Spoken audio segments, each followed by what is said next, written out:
Bharatiya Janata party हा खूप मोठा पक्ष आहे, जगात एक नंबरचा पक्ष आहे आणि जिल्ह्यात ज्या काही घडामोडी होत आहेत त्याची देवेंद्रजींना पूर्ण कल्पना आहे.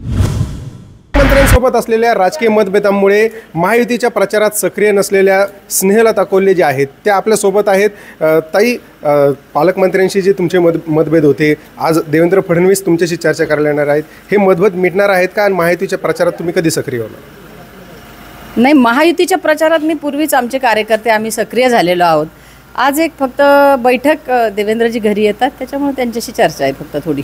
मात्र गेल्या काही दिवसांपासून म्हणजे ज्यावेळेस तुमचा पराभव झाला त्यावेळेस देखील तुम्ही त्याचं खापर जे आहे ते पालकमंत्र्यांवरती फोडलं होतं. त्यानंतर अनेक अशा घटना समोर आल्या की पालकमंत्र्यांबद्दल नाराजी आहे.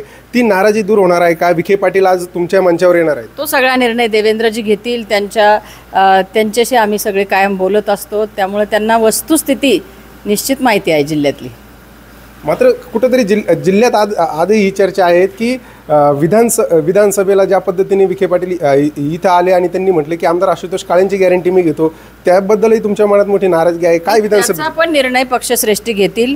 भारतीय जनता पार्टी हा खूप मोठा पक्ष आहे, जगात एक नंबरचा पक्ष आहे आणि जिल्ह्यात ज्या काही घडामोडी होत आहेत त्याची देवेंद्रजींना पूर्ण कल्पना आहे. निश्चित बघितलं तर ज्या काही घडामोडी घडत आहेत त्याची कल्पना जी आहे ती देवेंद्र फडणवीसांना दिलेली आहे आणि महायुतीच्या प्रचारामध्ये माझे कार्यकर्ते आणि मी सक्रिय आहे अशीच प्रतिक्रिया जी आहे ती माजी आमदार स्नेहलता कोल्हे यांनी दिली आहे. सचिन बनसोडे, साम टीव्ही न्यूज, कोपरगाव, अहमदनगर.